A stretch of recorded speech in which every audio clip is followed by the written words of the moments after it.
Bismillahirrahmanirrahim. Alhamdulillahi rabbil alamin. Wassalatu wassalamu ala rasulina Muhammadin wa ala alihi wa sahbihi ajma'in. Bismillah деп Нас сүресін жалғастырамыз. Нас сүресінің 5-ші аятына келген болатынбыз. 5-ші аятында былай деді.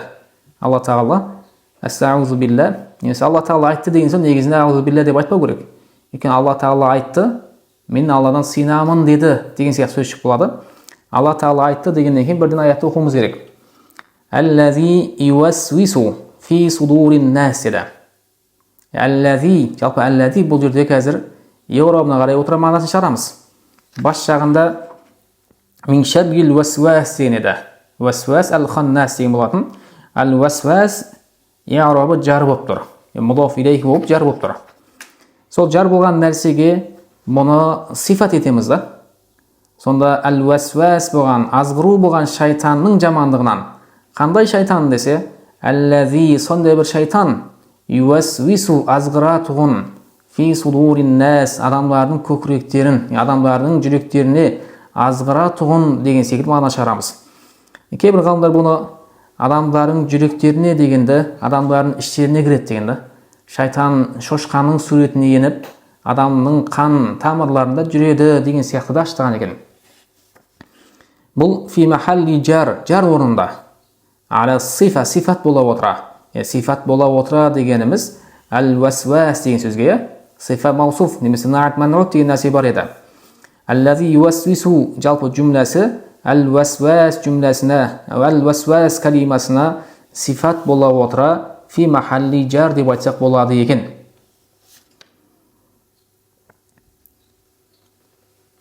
Егер де бұны жар етіп, осылай сифат ете отыра жар еурам алатын болсақ, онда 5-ші аятта тоқтау жайыз емес. Мин шаррил васвасил ханнасил деп өтіп кету керекпіз. Ханнасил лази деп ше. Өйткені бұл сифат, сифат пен маусуфтың арасын бөлу жайыз емес. Екеуінің арасын бірге қосып оқып кету міндет деп айтамыз. Түсінікті? Ау ар-рафи, немесе фи махалли раф деп айтамыз. Алла разы болсын. Фи махалли раф қылатын болсақ, онда тоқтау жайыз. Раф болатын болса, бұл хабару мубтадал махзуф болады. Хазф етілген мубтаданың хабары. Алдында хуа деген сияқты мубтада бар. Аллази, соның аллази ювасвису жалпы жүмла бұл жерде хабар болып кетеді деп айтсақ болады екен. Ондай кезде тоқтап оқи беру жайыз деп айтамыз. Ауин насби, немесе фи махалли насби айтамыз. Бұл насб орнында да болуы мүмкін екен да. Насб орнында болады. Ала шатми, жалпы ала шатм деген сөз боқтау деген сөз. Боқтау бір даттау мағынасында, енді даттау дейік, боқтау емес. Даттау мағынасында.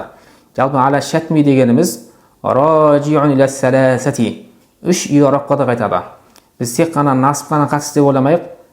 Жар болсын, мейлі раф болсын, мейлі насб болсын, бұл жерде даттау мағынасы бар дейміз да. Шатм мағынасы бар деп айтамыз. Ва ала хазайни ал-вajhayni al-wajhayni al-akhirayni. Соңғы екеуі. Соңғы екеуі дегені раф және насб. Раф насб иораптарына қарай отыра, яхсуну ал-вақфу. Вақф деген фи тәжвид. Тәжвидтегі вақф, вақф жалпы жақсы көркем болады ал-ханнас деген сөзге. Егер де аллази ювас жалпы 5-ші аятта раф немесе насб иорабын алатын болсақ, онда 4-ші аятта ал-ханнас деп тоқтайсың. Сосын аллази ювас деп бастап кетсең болады екен да. Ал жар етіп алатын болсақ, онда бұл сифат ал-ханнас немесе ал-васвас маусуф болып тұр. Сифат пен маусуфтың арасын бөлу жайыз емес. Ондай кезде ханнасил лази ювас деп жалғасып кету міндет болады деп айтамыз. Түсінікті? Ва ала хазайни ал-вajhayni вajhayni al-akhirayni деп қойыңыздар. Осы соңғы екі уәжікке қарай отыра. Олда насб немесе раф деп иорабын алсақ, яхсуну ал-вақфу, вақф жасау, тәжвидтегі тоқтау деген нәрсе көркем болады. Ала ал-ханнас, ханнас деген сөзге дейміз да. Арғы 6-ші аятта минал джиннати ван нас деді. Минал джиннати, жындардан болған, ван нас, адамдардан болған деген секілді алып келді. Енді қарасаңыздар, мин алып келді да. Жалпы мин бұл баяния. Артын қараңыздар, баян болып тұр ол. Минал джиннати ван нас аяты баян болып тұр. Неге? Ли аллази ювасвису деген аятқа. Аллази ювасвису азғырады. Фи судурин нас, адамдардың жүректерін азғырады деді да. Неден болған десе, мин баяния. баян ретінде жындардан болған, адамдардан болған деген секілді баяндап өтті дейміз. Біріншіден баян, бірақ баян бола отыра болған хәл деп айтамыз. Бұл жалпы зорфан мустақир болады. Зорф мустақир фи мауду'ин нас болады да. Фи мауду'ин нас хал етеді екенбіз. Сонда адамдардан, жындардан болған хәлдегі деген секілді баян мағынасын бере отыра аударсақ болады екен. Жалпы әлләзи ювасвису деген сөздің баяны дедік. Алядан қарай отыра. Оны қайдан шығардың десе, аля былай сүйене отыра, әнна шайтана дорбани, шайтан екіге бөлінеді деген сөзге сүйене отыра. Ода джиннiyun, жыннан болған шайтан бар, ва инсiyun, адамдан болған шайтан бар да. Шайтанды екіге бөлінеді деген сөзді қайдан шығардың сен? Деген бір сөз болуы мүмкін. Да бір сөзге дәлел керек қой. Оған аят бар дейміз. Міне кама қала, Аллах айтқан секілді, шаятинал инси вал джин деді. Адамдардан, жындардан болған шайтан деп айтты. Жалпы Құранның ең үлкен тәфсірі, бірінші Құранды Құран тәфсірлейді. Бір аятты қарасақ, мысалы, мағынасын түсінбесек, бірінші Құраннан іздейміз. Егер Құраннан жоқ болса, аяттан, хадистен іздейміз деген секілді. Бұл жердегі минал джиннати ван нас деген аятты шаятинал инси вал джин деген сияқты келесі аят ашықтады дейміз да. Біріншіден, екіншіден, Нас сүресінде минал джиннати деп жыннан бастады. Минал джиннати ван нас бірінші жынды айтты. Бірақ келесі аятта шаятинал инс деп инсті айтты да.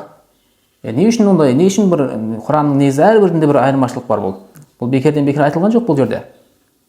Десе, бұл минал джиннати ван нас бұл жерде адамдарға қатысты болып тұр. Адамдарға қатысты болғандығы үшін де жиндар адамға қаттырақ дұшпан екен да. Адуан алан нас, адамдарға қаттырақ дұшпан екен. Сол үшін де қуддимал джин, жин сөзі алға шығарылды деп айтамыз.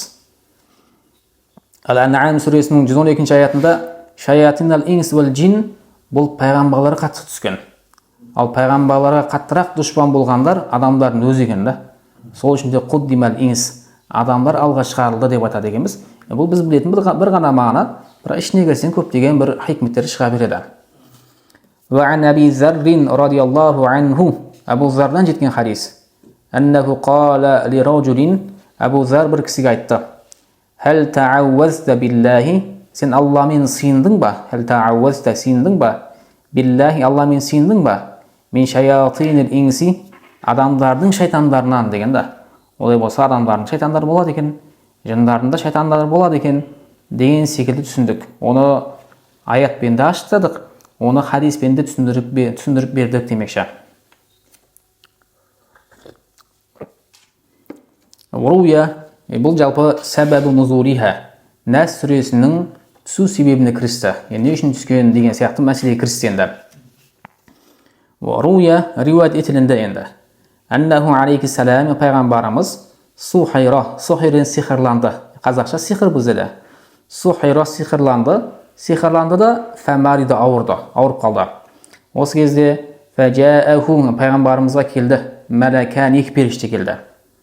Ва хуа наимун, пайғамбарымыз ұйықтаған кезінде. Ва халия, пайғамбарымыз ұйықтаған халінде. Ұйықтап жатқан кезінде екі періште келді. Екі періште басына келген екен. Екі періште келді де фақала айтты. Ахадухума, екі періштенің бірі ли сахибихи, келесіне айтты. Жалпы екі періште бір-бірімен сөйлесті. Былай деп айтты. Ма балуху деді. Жалпы балуху дегені ма халуху мағынасында. Бұған не болды деген сөз ғой. Бұның халі қалай? Бұған не болып қалды деген сияқты сөзді айтты. Фақала, сонда келесі айтты. Тубба деп айтты да. Жалпы тубба дегеніміз сухайра мағынасында. Ол сихырланды деп айтты. Қала, періште айтты. Уәмән таббаху, кім сихырлады бұны деді. Қала, келесі періште айтты. Ләбит бин А'сам әл-Яхури. Яхури кісі бар екен, Ләбит деген. Сол Ләбит сихырлады деді. Қала, уәбима таббаху, немен сихырлады деді. Уәбима немен таббаху сихырлады деді. Қала, келесі періште айтты. Би муштин уә мушататин. Би муштин, жалпы мушт дегеніміз би доммил мим. Миш деп оқымаймыз, муш деп оқимыз. Бұл мусалләсе деген жалпы мушт, мишт, машт, үшеуді жайыз екен. Үш түрлі оқса болады екен да. Бұл әләтун ятамашшату биха. Шаш тарайтын құрал деген сөз. Жалпы муштин деген тарақ деген сөз. Би муштин тарақ бенен уа мушататин. Мушата дегеніміз бұл мимді даммамен оқиды бұл жерде де. Мә сақата мин ша'ри раси. Бастан немесе сақалды тараған кезде түскен шашқа айтылады. Шаш деген сөз. Би муштин тарақпенен, ва мушататин сол тарақтағы шашпенен. Бұл кәдімгі шаштың өзі емес, тараған кезде түскен шаш деген сөз. Сол екеуімен деді. Фи жуффи толлатин. Жалпы жуф дегеніміз уяу толлаи. Тор деген негізі біз тауша деп айтамыз ғой. Ва хуал ғиша аллази алейхи. Таушаның сыртында болған қабық деген сөз. Бұл жерде сөз аударайық. Ертең бұл керек болады бұл. Сабақ берген кездеріңізде жуф дегеніміз мен кітабымның астына келтірген негізінде. Уяу толлаи. Ва хуал ғиша аллази алейхи. Таушаның үстінде болған бүршік дейді ғой, бүршіктің үстінде болған қабық екен. Жапырақ қабық деген сөз. Фи жуффи толлатин. Толла дегеніміз ма ятлау минан нахла сумма ясиру самаран ин канат унса. Бұл жалпы бүршік мағынасында. Құрмада шығатын нәрсе, егер құрманың бүршігі еркек ұрғаш деп бөлінеді, ұрғаш болса ол жеміс салады. Сол ұрғашы деген де бұл. Фи жуффи толлатин. Құрма бүршігінің қабығы деген сөз. Құрма бүршігінің қабығының ішіне пайғамбарымыздың шашын және тарағын, шашын және шаш тарайтын тарағын салған екен. Қайда қойды десе, тахта рауфатин. Рауфаның астына қойды. Рауфа дегеніміз тастың асты, тастың аты. Рауфа дегеніміз сахратун, бір тас. Тутраку фи асфали би'ри. Құдықтың ең астына қойылады. Лияжлиса алейха ал-мунаққи лаха. Құдыққа түсіп, құдықтың ішін тазалаушы кісі отыратұғын тасқа рауна деп айтады екен да. Түсінікті, рауна дегеніміз құдықтың астында тұрған тас. Тазалаған кезде соның үстіне отырып тазалайды. Сол тастың астына апарып тастаған екен да. Фи би'ри зи арван. Арван деген құдық енді. Зи арван деген құдық, зи арван құдығының ішінде. Зи арван құдығы бұл Мәдина қаласындағы құдық. Сол ішінде Нас сүресі Мәдина қаласына түсті деген ғалымдар көбірек болғанда. Енді осын бір аударам. Біз қазір енді сөз айттық. Шамалы түсінікті болсын. Және бір аударайын. Қала періште айтты. Емен сиқлат деген кезде би муштин тарақ бенен, о мушататин шаш бенен. Ол екеуін алғанда фи жуффи толлатин құрма ағашының бүршігі бар ғой, жаңа бүршігі. Соның қабығының ішіне салған екен. Тахта рауфатин. Сосын оны тастың астына апарып тастаған екен. Фи би'ри зи арван құдығының ішіне алып барып. Осылай деп айтты. Осы кезде фантабаха саллаллаху алейхи ва саллям пайғамбарымыз оянды осы кезде. Оянды да фаббааса жіберді. Зубайр сахабаны жіберді. Ва алиян ва аммаран осы үш сахабаны жіберді. Радиаллаху анхум. Бұл үшеуі барды да фаназаху шығарды. Ма ал-би'ри әлгі құдықтың суын шығарды. Құдықтың суын шығарып, астындағы жағын алмашты енді, сиқырланған нәрсені. Ва ахраджу ал-жуффа, жаңа жуффаны шығарды. Жуф дегеніміз қабық деп айттық жаңа. Бүршіктің қабығы. Құрма бүршігінің қабығын шығарды. Қабығын шығарса, фа иза фихи, фихи дәмірді фил жуфқа жіберіңіздер. Сол құрма бүршігінің қабығының ішінде бар екен. Мушатату расихи, пайғамбарымыздың басының шашы бар екен. Расихи раси ар-расул. Пайғамбарымыздың басының жаңағы түскен шаштары бар екен. Ва аснанун, аснанен тістері бар екен. Мен муштихи, муштен тарақ еді. Тарақтың сынған тістері бар екен. Ва иза фихи, және ол жерде бар екен. Ватарун, жалпы ватар деген не жіп деген сөз. Бірақ жай ғана жіп емес. Ватарул қаус, бұл садақтың жібі. Садақ бұл атады ғой. Сол кезде жібіне ватар деп айтылады. Садақтың жібі бар екен. Қандай десе, муаққадун, муаққадтен түйінделген. Фихине фи ватар, сол жіптің ішіне түйінделген. Немен десе, ихта ашрата уқдатан, 11 түйінделген екен. Мағрузатан бил ибар. Ибарден иброн көпше түрі, иброн инелер. Инелерімен тығылған, мағруза деген бұл шаншылған, тығылған мағынасында. Инелерімен тығылған, шаншылған 11 түйін бар екен. Осы кезде фаназалат хатани асуратани, осы екі сүре түсті. Екі сүредегі мақсат Фалақ сүресі және Нас сүресі. Осы екеуі түскен екен. Факуллама қараа Жибрилу аятан, Жибрил bir аят оққан сайын, өзі Фалақ сүресі 5 аят еді, Нас сүресі 6 аят еді. Екеуін бірге қоссаң 11 болады да. Бұл жерде 11 түйін бар. Әрбір аят оққан сайын инхаллат шешілді, ақудатун, немесе уқудатун, әлгі түйінді шешілді. Хатта қама саллаллаху алейхи уассалам пайғамбарымыз тұрды, инда инхилари ал-уқдатил ахира, соңғы түйін шешілген кезде тұрды. Кәннәмә нашита, жалпы нашита дегеніміз халла, атлақа мағынасында, босанған секілді. Мин иқарин, иқар деген тұсау деген сөз. Ал-хабл аллази ярбиту бихил баир да, түйенің немесе аттың аяғын байлап қоятын тұсау. Тұсауынан босанған ат секілді, түйе секілді орнынан тұрды дейді. Ва жа'ала Жибрилу яқул, осыға Жибрил былай деп айтты: Бисмиллахи арқика, Алланың есімімен арқика, руқия оқимын. Бізде руқия дейді ғой, арқика оқимын мағынасында. Алланың есімімен саған дем саламын, руқия оқимын. Валлаху яшфика, Алла шифасын беруші. Яшфика деген юафика мағынасында. Алла саған шифасын беруші, бірақ мен оқимын деп та. Алла шифасын беруші, мин кулли даин юзика, бүкіл аурудан. Юзика саған зиян беретұғын, бүкіл аурудан Алла шифасын беруші деді. Варихада мені сол үшінде, Жибрил келіп осай оққандығы үшінде, жуизал истирқау, руқия оқу жайыз етілді. Шариғатта біреуге дем салып беру жайыз ол. Дем салып беру жайыз ба десе жайыз. Дәлелін кән десе, мені Нас сүресінде осы келген дейміз да. Варихада мені осы үшінде жуиза жайыз етілінді. Әл истирқау, истирқа жалпы дем салу дейміз ғой. Дем салу жайыз етілінді. Немен десе, бима кана мин китабиллахи, Алланың кітабына болған нәрсемен, аятпен дем салу керексің. Ва калами расулихи алейхиссалам, немесе пайғамбарымыздың кәламмен, пайғамбарымыздың бір зікірімен деген сияқты. Бірақ одан өзге жайыз емес екен да. Ла деген жайыз емес. Ла бима кана би сурияния, сурияния тілмен болса жайыз емес. Жалпы сурияния тілі дегеніміз Ибн Асакир өзінің тарих кітабында жеткізген дейді, Ибн Аббастан. Адам алейхиссалам неге жәннатта араб тілімен сөйлеген екен. Кейін Аллаға бір қарсы келіп, алма жеп қойды деген оқиға бар ғой. Сол оқиғадан кейін сурияния тілінде сөйлеген дейді. Алла Тағала сурияния тілінде сөйлеткен. Араб тілінің ғамбетін алып қойған демекші.